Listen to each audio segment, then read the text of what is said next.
How you doing, everybody? Welcome back to XP Gaming, and today we are playing Typewriter. This is the latest in our story lore editions, because one, it looks graphically good. Two, I showed this to Tseda on SharePlay when we got to the first part of what seemed to be interesting. We were both like, yep, this is going on story lore, because it yields a lot of background. It starts with like something like, you know, this many years before AD or whatever. Now that's it. That's what we're gonna do. But I'm gonna do a different thing. I'm gonna put my mic close to my face. You guys can hear me well. I'm gonna go actual narrator style on this. I hope you guys enjoy it. And remember, for Story Lore Saturday, it's not about the player or the game. Well, it is about the game, but it's about the story the game has to offer. So with that said, let's get into it. Tutorial. Use the left stick to move.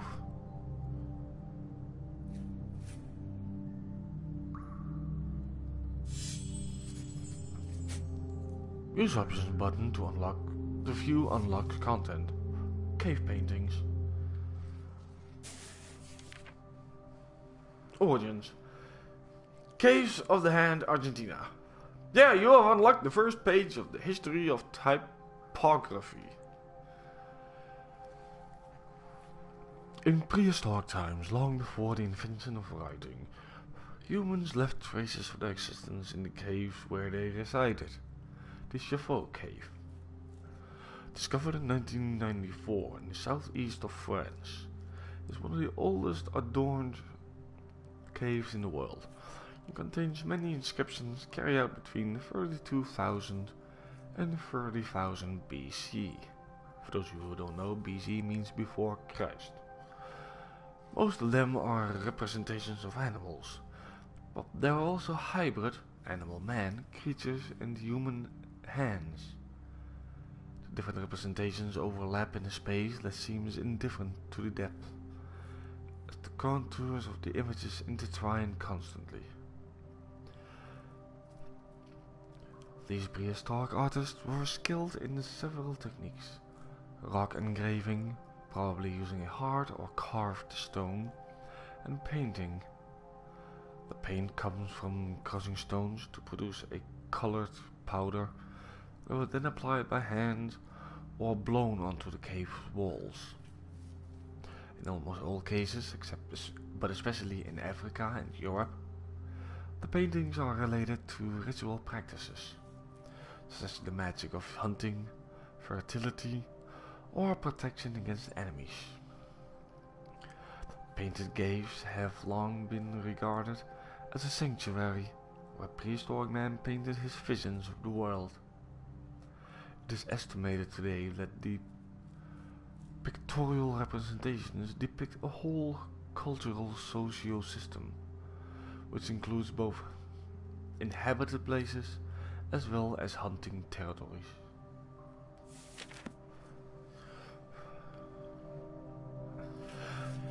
Let's see if we can find more of this. I am definitely liking it. Definitely.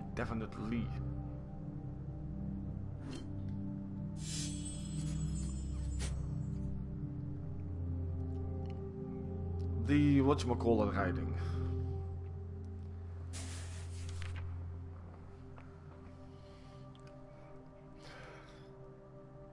The cuneiform writing.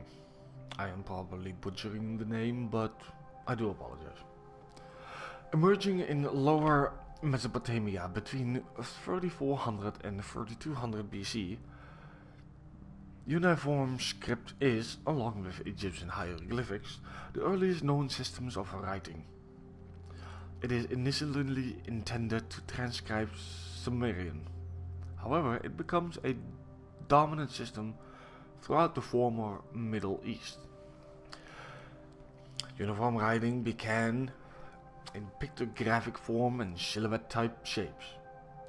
Certain symbols were also used to represent a more significant part of an object. For example, a star to evoke the sky, the forms that evolved to represent the verbs, for instance, bread for eating or water for drinking. In addition to these pictorial representations, the cuneiform writing system includes phonograms and phonetic signs that are used to transcribe a word, and additional signs to represent figures. It is gradually adapted to several other languages, including Akkadian, Hittite, and Elamite, I apologize, and remains to use until the beginning of the Christian era. The name cuneiform stems from the Latin word cuneus, or wedge, and the fact that documents are written on clay tablets that transform into wedge-shaped impressions of the stylus, from the stylus.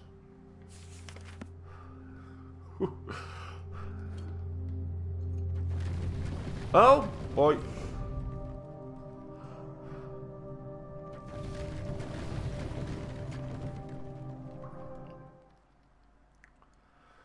This could prove to be interesting.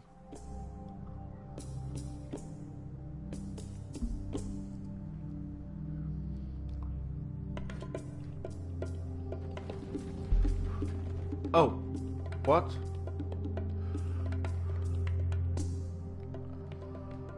Ah, retry button.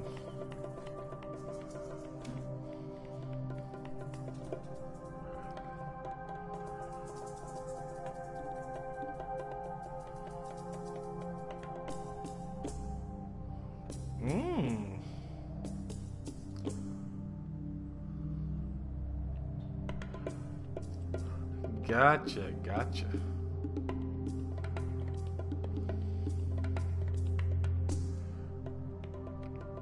So in the air I can rotate.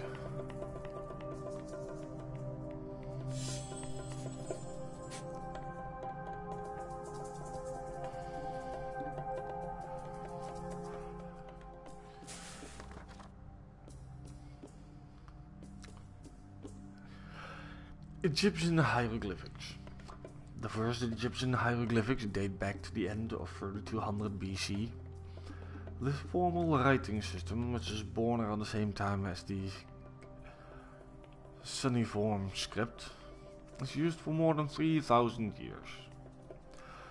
The word hieroglyph comes from the Greek adjective hieroglyphos, which literally means sacred engravings. In Egyptian society at the time, writing is linked to political and religious powers. The pharaoh's scribes have the sole privilege of using hieroglyphics to write official letters. The hieroglyphs were plotted on shards of pottery, ostrakon, or on a paper form derived from papyrus using a reed. The originality of Egyptian hieroglyphics stems especially from its figurative nature. Hieroglyphs are pictorial drawings that designate an object or an action. These characters can represent real or imaginary objects, such as human figures, animals, or divine representation. Egyptian writing also includes a system of phonetic signs, meaning the sign is read independently or of its visual characteristics. Unlateral signs and phonetic complements are also used to transcribe one or several consonants, vowels, as well as give an indication of etymology. Again, I do apologize if I am completely butchering some of these words. This is not the type of stuff that has been taught in English in my school. For that, I will need to take a master's degree in English. My apologies for that. So again, if I do butcher some words, it's not my fault, it's the school's fault. Anyway, moving on to the last part. Egyptian hieroglyphic writing has given birth to two other forms of scriptures used in Egypt. Hieratic, which is a cursive writing system written in ink with a reed brush invented to allow the scribes to write quickly. And demotic writing, which is a scholarly script used for document and letter writing.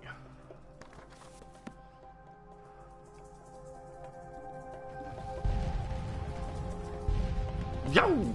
Gotta go.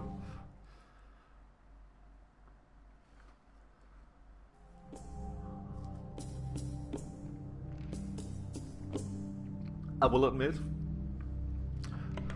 this is a lesson.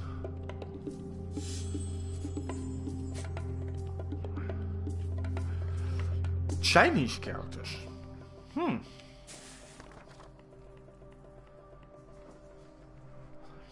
Chinese characters were not originally designed to facilitate direct communication between individuals, but rather to symbolize the relationship between men and the afterlife in the context of rituals.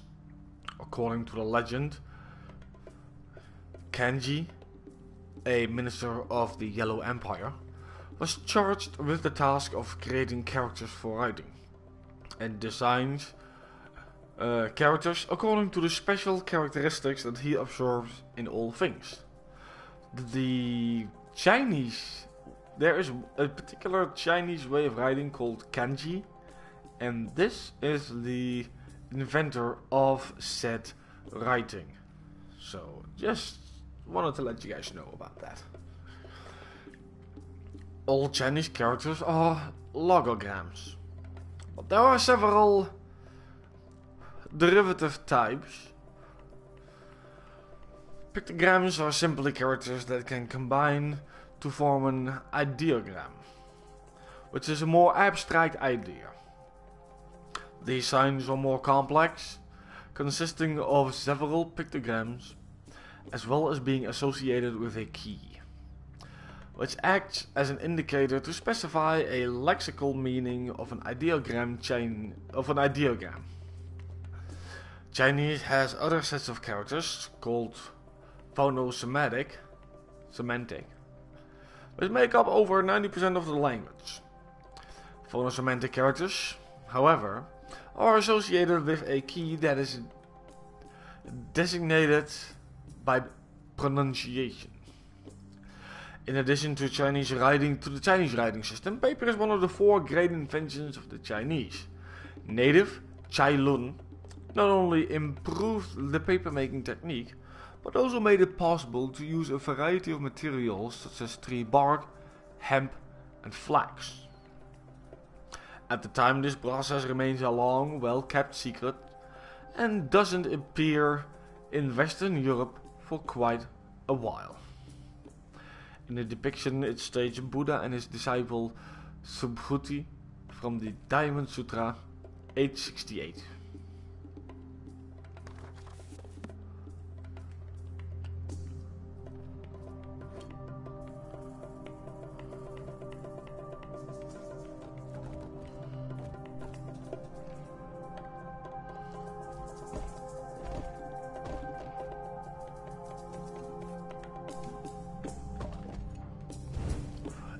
Yeah.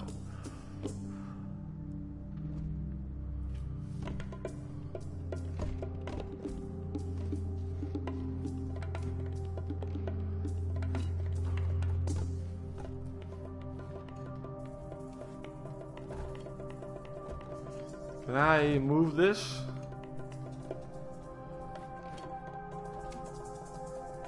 Ah, there we go. So secret technique. I do apologize for the coughing.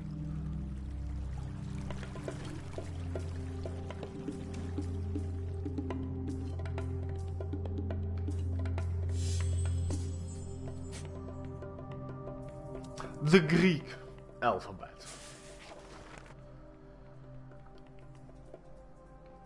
The invention of the Greek alphabet dates back to the 8th century BC. Initially, there are several variations of the Greek alphabet. However, the two main ones are the Boa and Ionic alphabets. The Greek alphabet is one of the first writing systems with a stable symbol-to-sound mapping, making pronunciation predictable. Each vowel and consonant is distinguished with a unique character. Unlike the Semitic alphabets used such as Hebrew, the Moabite or Phoenician. Unlike the Semitic alphabets such as Hebrew, okay, right, gotcha. I do apologize. The Greek alphabet is adapted from the Phoenician alphabet by adopting new characters, thereby totaling 24 letters, which is still used today to transcribe modern Greek. Although originally composed exclusively of capital letters, the Greek alphabet gradually began to include a lowercase.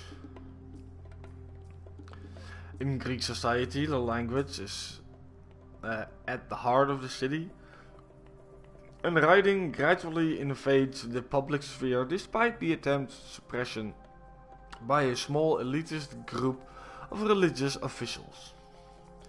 The Greek alphabet is the basis of a number or alphabetics. Is the basis of a number of other alphabets in Europe and the Middle East, including the Etruscan alphabet, which goes on to inspire the Latin alphabet.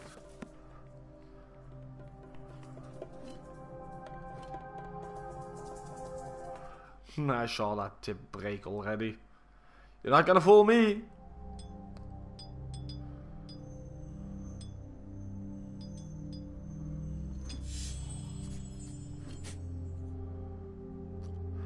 Aha. And here we have the Latin alphabet. The Latin alphabet evolved from the Western variety of the Greek alphabet, which was adopted and modified by the Etruscan who ruled early Rome. The Etruscans' alphabet was adopted and further modified by the inhabitants of the city of Rome. Further contributions to the city of the Latin alphabet. It is then adapted to the Romance languages and gradually spread throughout the western of Europe and even beyond. The development of the Roman Empire results in it dominating the world and the Mediterranean world, thus securing itself as one of the most extensive political entities in history. Latin culture heavily influences Mediterranean countries with regards to language and religious belief, which peaks when Emperor Constantine converts to Christianity in 312 AD. The Romans are responsible for most of the diffusion of ancient Greek culture by translating many texts and maintaining the use of the Greek language and its alphabet. The Latin alphabet, which consists of 26 letters, is originally made up of an entirely uppercase alphabet. It was only later, much later, under the reign of Charlemagne, 764 to 814, that the eloquent society of York creates the Caroline minuscule, which acts as the basis for modern forms of Latin alphabet. The Latin and Cyrillic alphabets are the most employed writing systems in the Western world to this day. On the left we have a depiction of the dedicatory inscriptions of Trajan's column, Italy.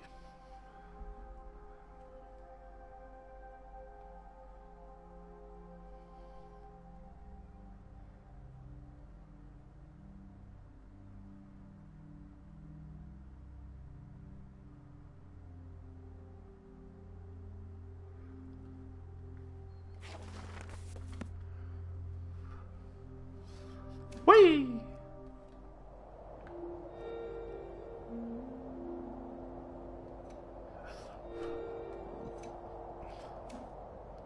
Gotcha! I need to find this thing.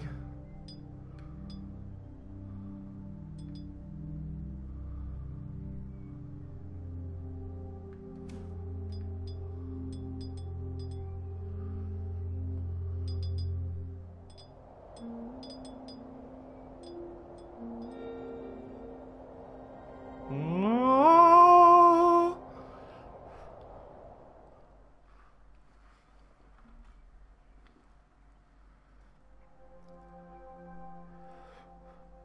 Congratulations, you have finished the tutorial. Alright, I shall continue then. Continue onwards with the journey and all shall be fine in the world of XPA.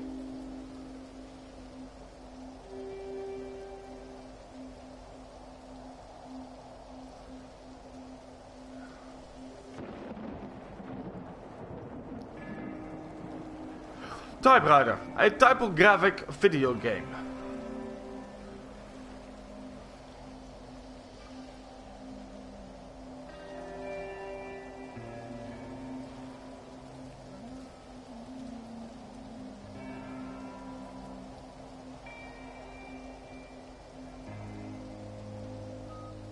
Then I go. Hallo.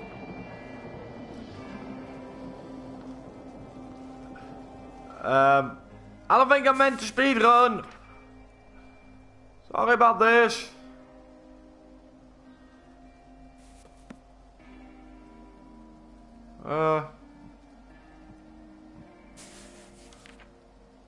I shall go back to the story.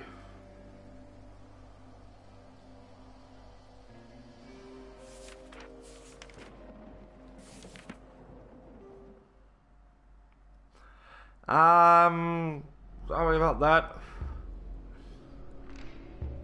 I really don't know what just happened.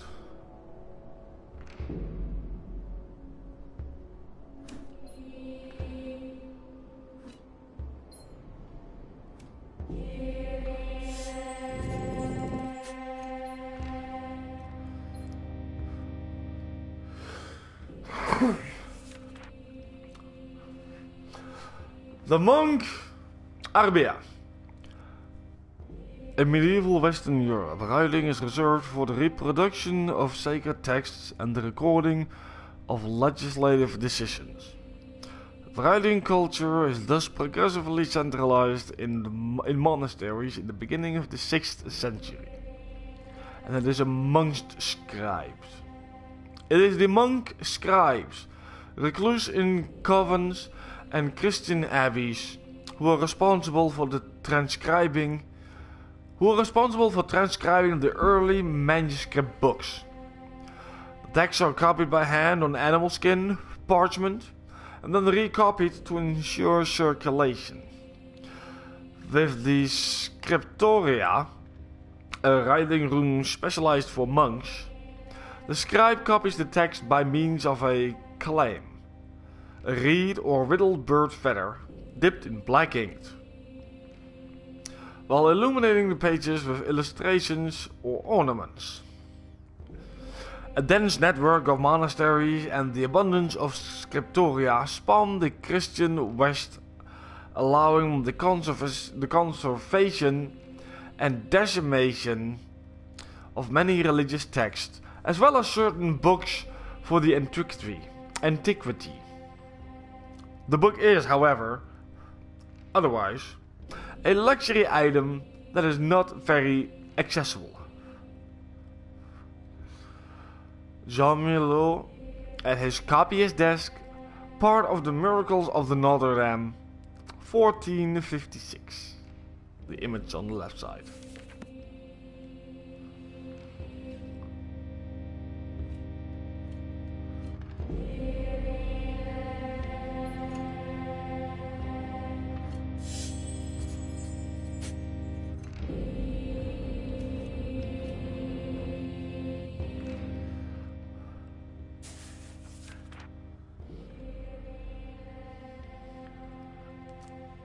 Leader the Proverbs and Caligulaen minuscule. Part of the Bible of the Count Rorigon, 853. Under the reign of Charlemagne,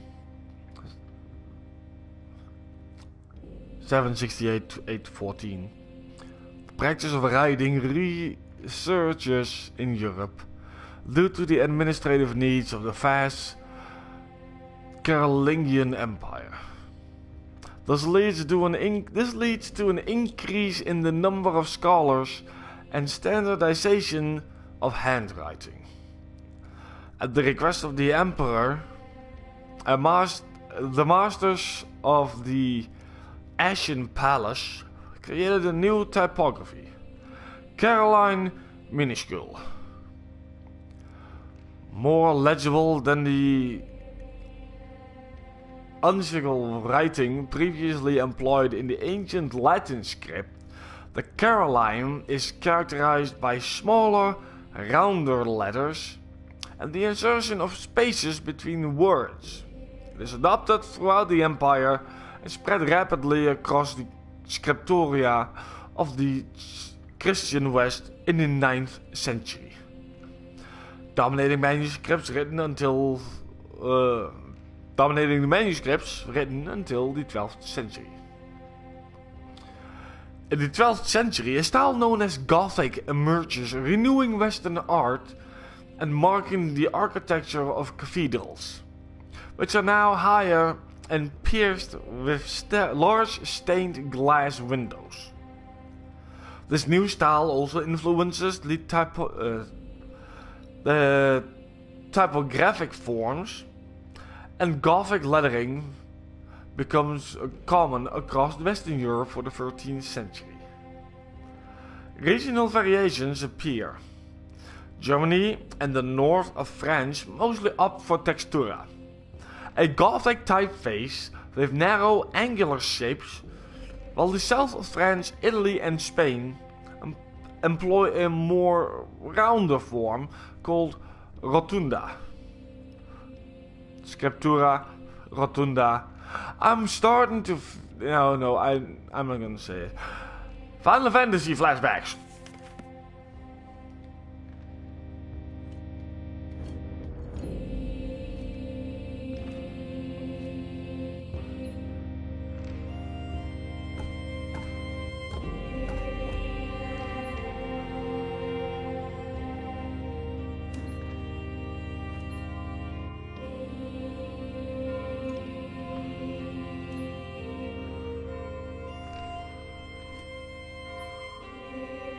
Game is gorgeous to behold, by the way. It is absolutely gorgeous.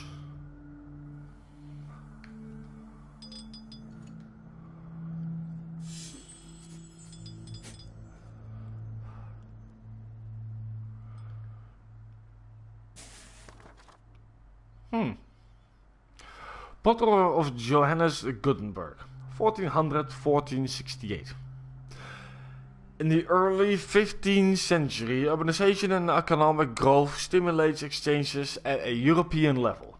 Furthermore, the existence of natural literature in several countries and the development of universities contribute towards the creation of secular manuscripts, which develop concurrently with the increase in literary rates.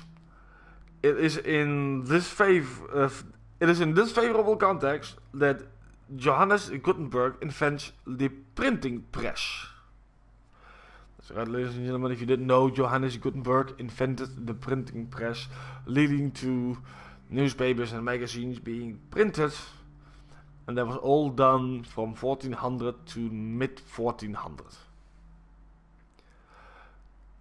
Gutenberg, a prominent German goldsmith, received the financial backing necessary to open a printing shop from banker Johann Fust.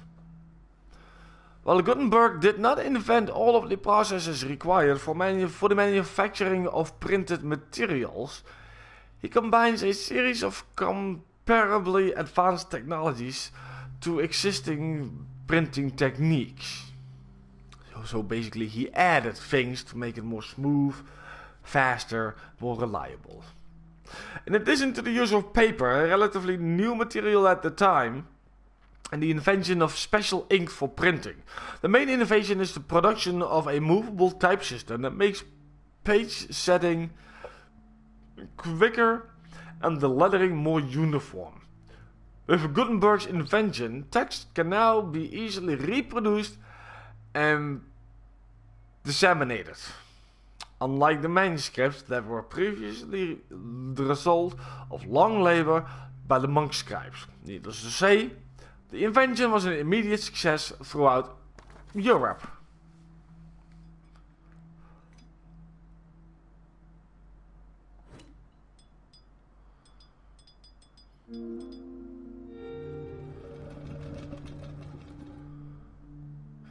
Thank you. My apologies.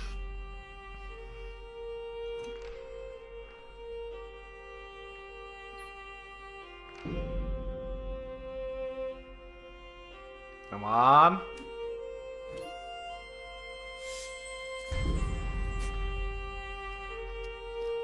The movable type.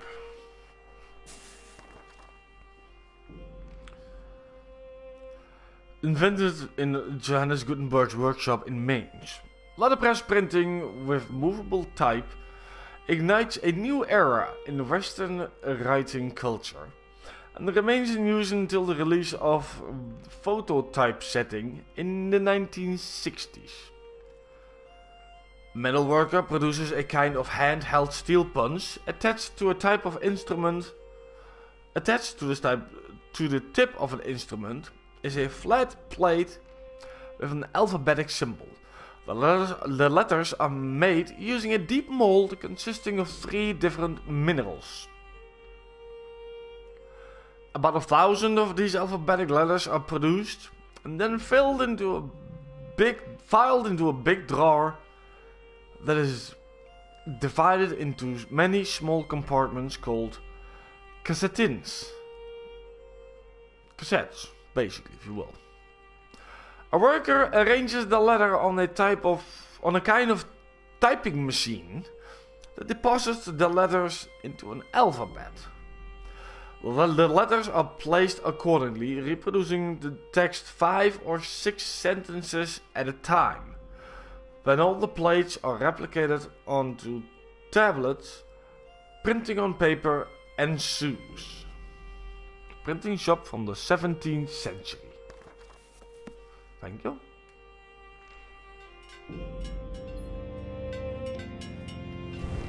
Ah, I died.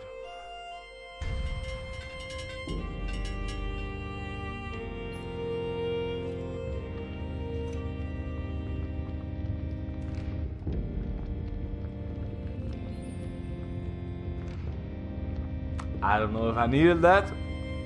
I have it.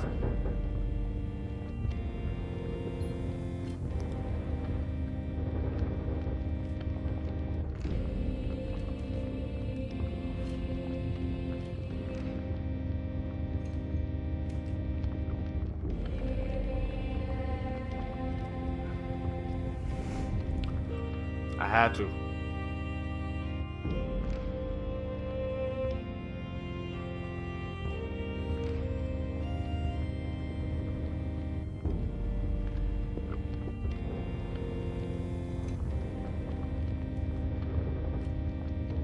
I know I'm supposed to rotate this.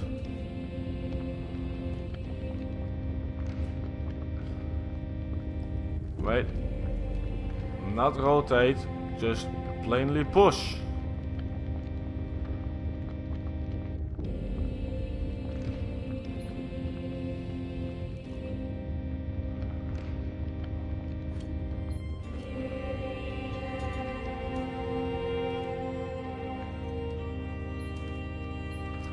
Okay, this is absolutely gorgeous.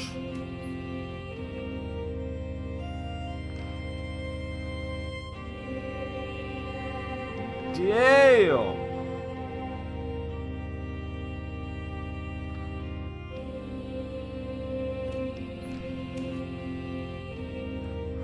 Damn, damn, damn.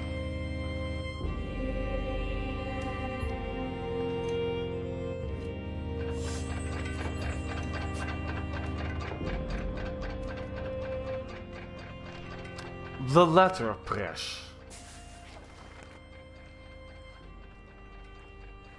On the left, the printed doctrinal sans macule. Ruin 1530. And again, I apologize if I'm butchering this.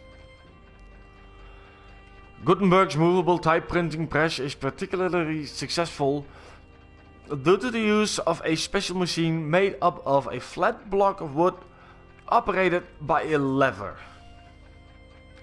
This ensures that the ink is applied equally over the surface of the tablet and then pressed and printed evenly onto the paper.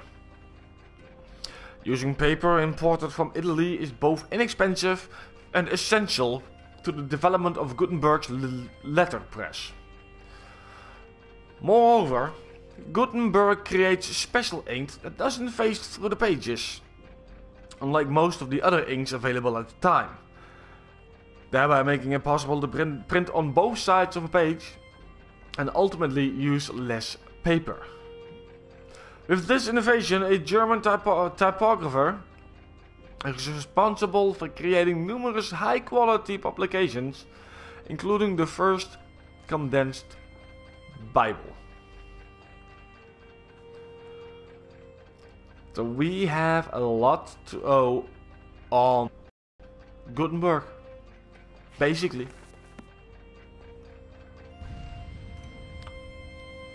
Ow.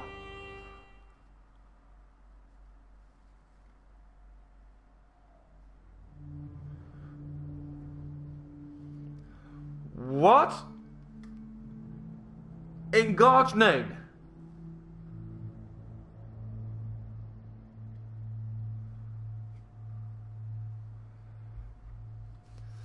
Am I? Wow. I'm literally on words. Ow. That was far from pleasant. Let's just leave it at that, shall we?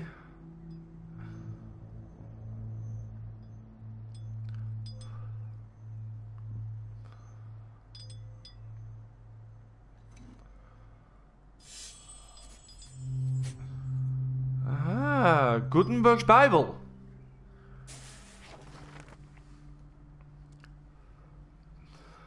Gutenberg's Bible, 1394 to 1468. Incipit of Genesis, 1455. The Bible is considered to be the most successful print job of Gutenberg's career. The book is composed of 641 sheets divided into 66 books. Every page, modeled on the handwritten pages, is divided into 2 columns of 42 lines each.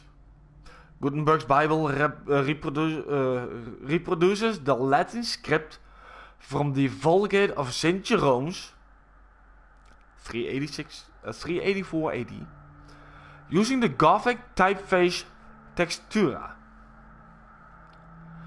Between 1452 and 1455, Gutenberg's Bible is reprinted about 200 times on paper and on parchment, which was unimaginable only a few years earlier. As the handwritten editions of the monk scribes, unprinted surfaces are reserved for illustrations. The work of this period between the medieval manuscripts and the early modern prints are called incunabula, however you want to say it. In 1455, Gutenberg cannot repay his debt and is forced to sell the print shop to his associates, Johannes Fust and Peter Schoeffer, who take over thereafter. When Gutenberg dies in 1468, he fails to witness the ongoing success of the movable type printing press and its revolutionary and rapid spread throughout Western Europe.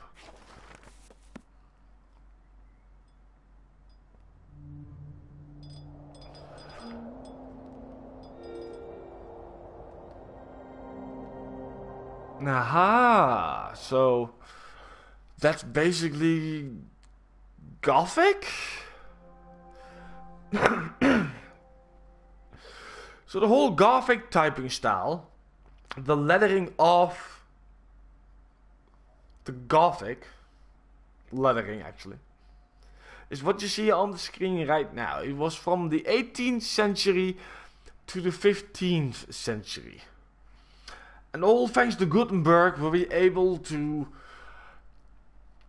I want to say, print enough pieces to where is today there are museums that have the original printings of a particular type of style, or maybe even long lost printings of a language that has long been forgotten. I don't know. We don't know. All I know is that this game is artistically beautiful. Literally, this game is. I don't know what it is, but this game is one, right up my alley, and two, it's a lot of information. A lot of information when it comes to texts and all of that good stuff. And I mean that in the most sincere, the most positive way that I can possibly say it. This, again, is a work of art. I have no idea why I keep finding these things. But I am so glad that I do. Because again, without games like this that occasionally come across your path, which by the way now is available on the PlayStation Plus store in the free to play section, you know, the monthly game offerings. But if I click on continue now and start a new book, then I want to finish that book. So and I'm pretty sure it starts a new book right now. I'm pretty sure. And if that happens, then I'm about it starts a new book. Oh my god. Garamond.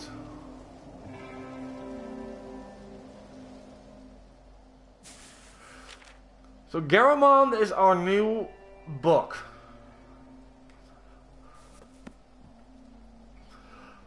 We've already done the origins. This is basically the origins of narrating, the origins of writing, whether it is with letters or depictions or whatever. So origins we've already done. Then we came into the goth section. And again, you see all the lettering that you could do in the whole game. And it is absolutely stunning. Like when you think about it, how many types of letterings do we have right now? You got Times New Roman, you got Impact, you got Sanskrit.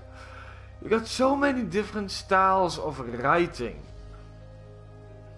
And the first person that I meet that has mastered writing at least 10 of them flawlessly every time, I'm going to buy that person a case of beer.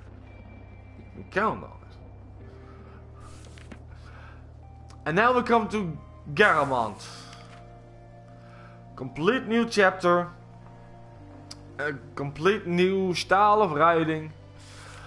So I'm gonna leave it here. I know that this type of video, this type of content that we create here is usually almost exactly an hour long.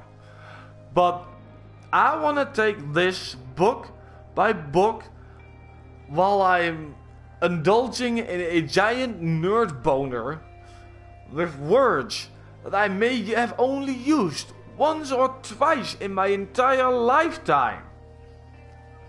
This is literature from a university level, even higher than Harvard. This is going to be a full-on series, gameplay, gameplay through, whatever you want to call it. And I'm here to do the missions to go from point A to B to C to D, each point representing a story, a transcript that I narratively read out loud and then shut up again. So everybody has a chance to enjoy the artwork of the game, enjoy the literary genius of the text that they've used, and appreciate the thought, the effort, and the digging throughout history it took to create this game. So I'm gonna leave it here. Hope you guys enjoyed it. I certainly have. I cannot wait for the next part where we start with Garamond, whatever you want to call it. Again, I am sorry, so sorry if I'm butchering any of this. I may have used it once, maybe twice at best during my lifetime. And that was probably reading it in my mind, not even saying it out loud. But, needless to say, I like this game. I'm gonna do more. And we are on YouTube, Twitter, Twitch, Discord, PlayStation communities, and Facebook as well. All links will be in the About section of our YouTube page. For HB Gaming, my name is Garamond, and we will see you all on the flip side. Take care, everybody.